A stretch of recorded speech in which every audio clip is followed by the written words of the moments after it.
Yun, pinagpalang umaga po sa City of Hope Christian Church. Sa mga pastor, Pastor Purdy, sa mga pastor po ng City of Hope, pinagpalang umaga po sa ating lahat. At sa mga kapatid sa Panginoong Hesukristo, samahan niyo po ako na magbulay ng kanyang salita. Isang pribilehiyo na makapagbahagi at maging kalakasan natin sa bawat hamon ng buhay natin bilang tagasunod at bilang tagapagkwento, tagapagbahagi ng mabuting balita. Kaya sa magang ito, samahan niyo po akong basahin mula sa ikalawang Timoteo, Kabanata 1, talata 3 hanggang 10. Sige po, sabayan niyo po ako.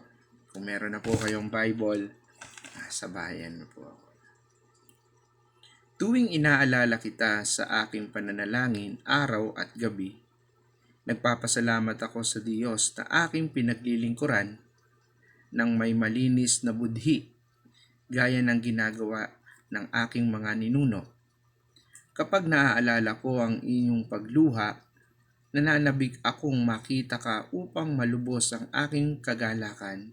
Hindi ko na nalilimutan ang tapat mong pananampalataya na naunang tinaglay ng iyong lolang si Loida at Eunice na iyong ina. Natitiyak kong nasa iyo rin ang pananampalatayang ito. Dapat dito, ipinapaalala ko sa inyo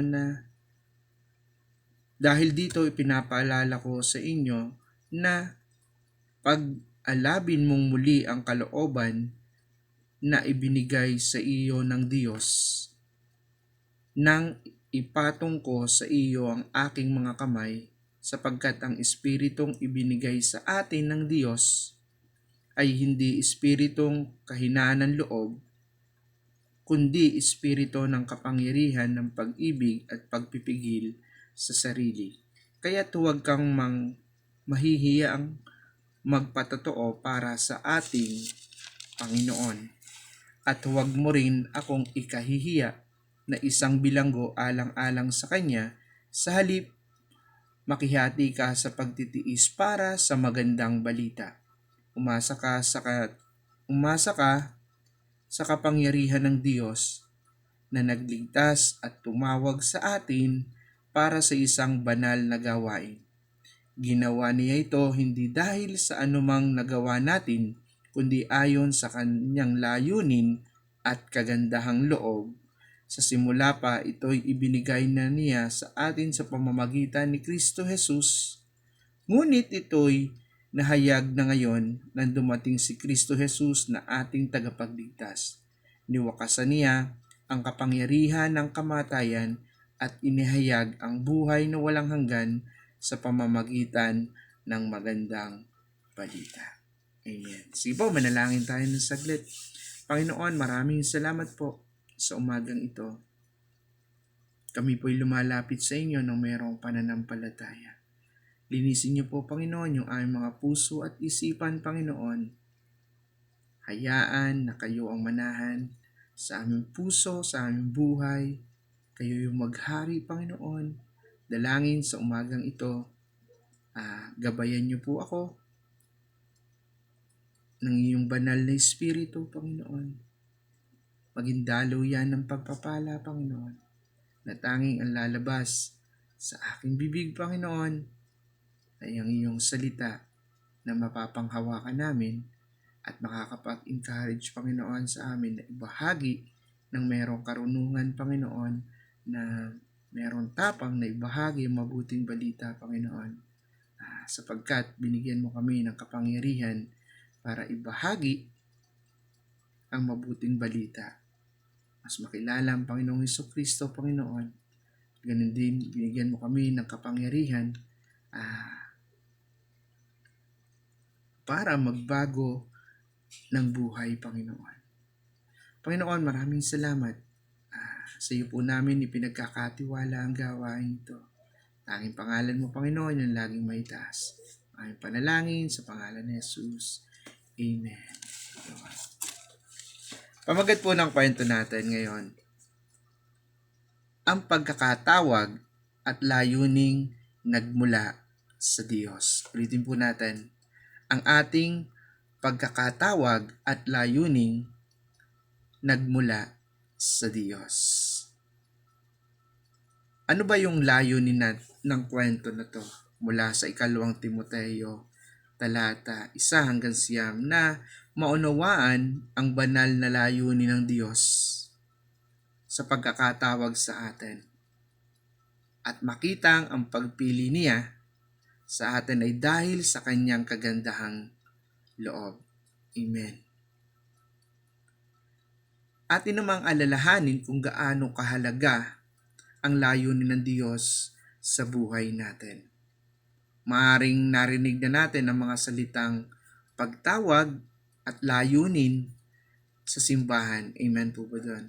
Ngunit maaaring hindi natin laging nauunawaan ang ibig sabihin nito. Kaya ito yung tanong natin na makakapag-paalala sa atin. Papaano natin matutuklasan, malalaman, at maiisa pamuhay ang ating tungkulin at layunin sa mundong ito na itinakda ng Diyos. Ulitin ko po, paano natin matutuklasan, malalaman, at maiisa pamuhay ang ating tungkulin at layunin sa mundong ito na itinakda ng Diyos. Sa pamamagitan po ng ating pananampalataya at pagtalikod sa kasalanan. Kapag natayuan na po natin yon, alam ko po na dahan-dahan tayong dadali ng Lord sa bawat kanyang tungkulin at layunin para mapagtagumpayan ang lahat. At maging kagamit-gamit tayo dun sa mga tao na ating babahaginan ng mabuting balita. Kaya sa pamamagitan ng ating pananampalataya at pagtalikod sa kasalanan. Kaya dun sa verse 9, basahin po ulit natin. Sabi dun sa verse 9, na naligtas at tumawag sa atin para sa isang banal na gawain, ginawa niya ito, hindi dahil sa anumang nagawa natin, kundi ayon sa kanyang layunin at kagandahang loob. Yun. Sa simula pa, ito'y ibinigay na niya sa atin sa pamamagitan ni Kristo Jesus. Amen. Kaya, naobserbahan natin doon na isinulat ni Apostol Pablo ang kanyang 2 liham para kay Timoteo na nang makulong siya sa 2 pagkakataon at bago siya mamatay. Sinulat ni Apostol Pablo ang kanyang 2 liham para kay Timoteo ng makulong siya sa 2 pagkakataon bago pa siya mamatay. Isinulat niya ito noong AD 45-46. Ito ay ang pangunahing liham ni Pablo para sa isang malapit na kaibigan at kamanggagawa. Matapang at malinaw na panawagan ni Pablo kay Timoteo na magpatuloy sa pagbabahagi ng ebanghelyo sa kabila ng pagdurusa. Amen. Sa panahon po natin, ganun din. Yun din yung paalala ng mga leaders sa atin, ng mga pastor natin na magpatuloy sa kabila ng bawat pagsubok sa pamamagitan ng ating pananampalataya. Nagpapatuloy tayo at naibabahagi yung mabuting balita sa pamamagitan ng ating buhay patotoo sa bawat pagsubok. Mas nahahayag yung kapangyarihan ng Diyos. Mas nakikita natin na anuman yung pagsubok na pinagdaraanan natin, matapang at malinaw tayo na naiibahagi yung mabuting balita doon sa mga mahal natin sa buhay, sa bawat kaibigan natin, sa bawat nakakasalamuhan natin. At yun din yung paalala ni Pablo kay Timoteo. At hanggang sa ngayon, yun din yung paalala ng mga leader natin, ng mga pastor natin, na ipagpatuloy yung pagbabahagi ng mabuting balita.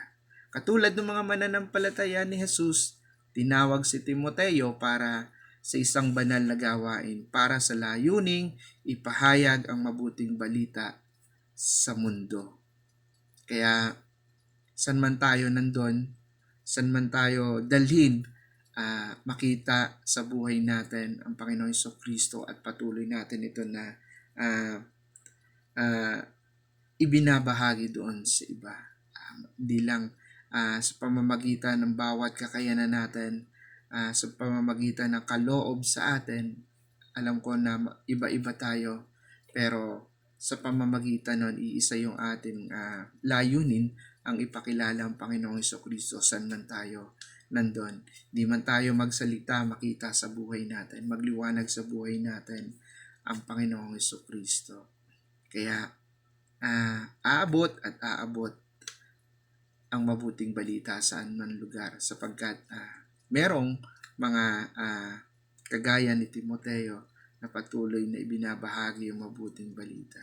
Katulad ng bawat isa sa atin na tumanggap, nagtiwala sa Panginoong Jesucristo bilang Panginoon at tagapagligtas. At yun yung ating ibinabahagi sa bawat nakakasalamuhan natin.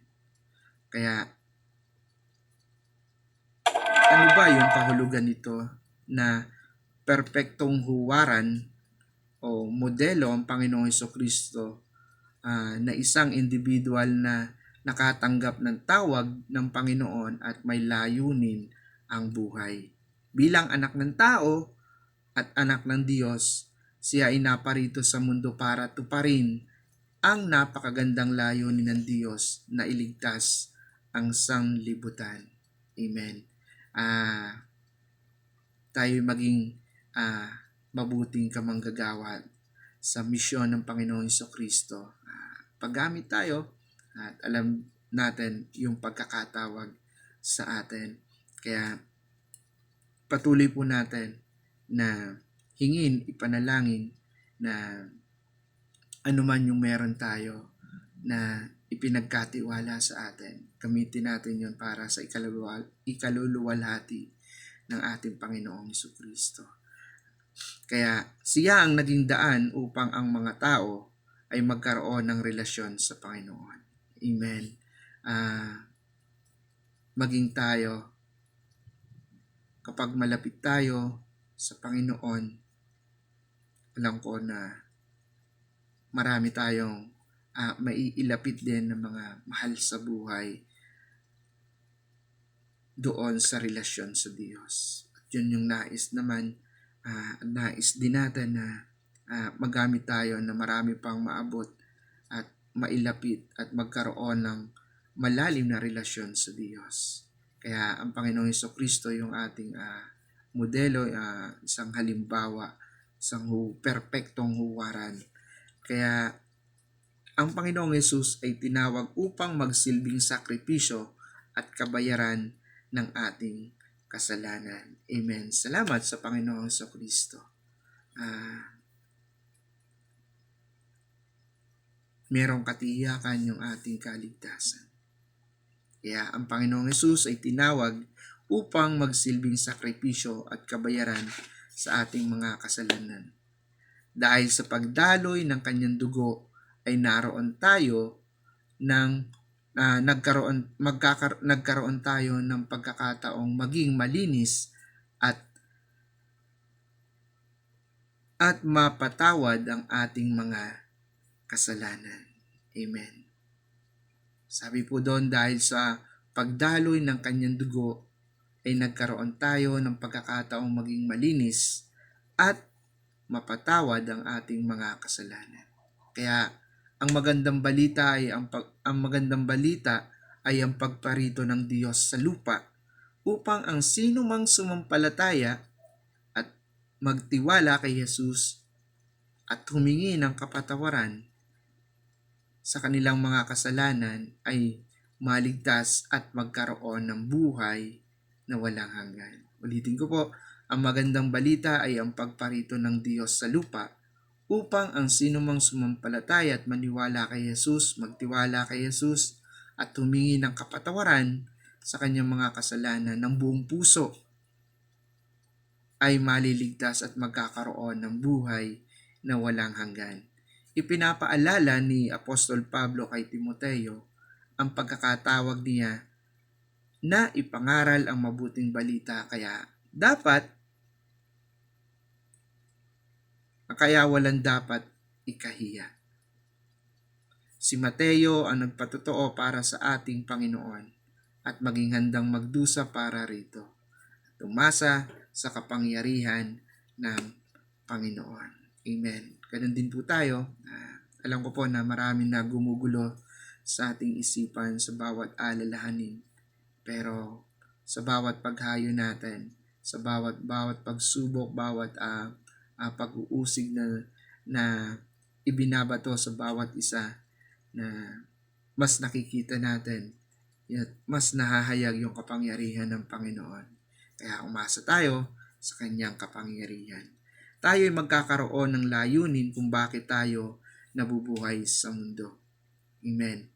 Sa tuwing lumalalim tayo sa pagkakakilala at relasyon sa Diyos, mas nakikita natin kung ano yung misyon natin dito.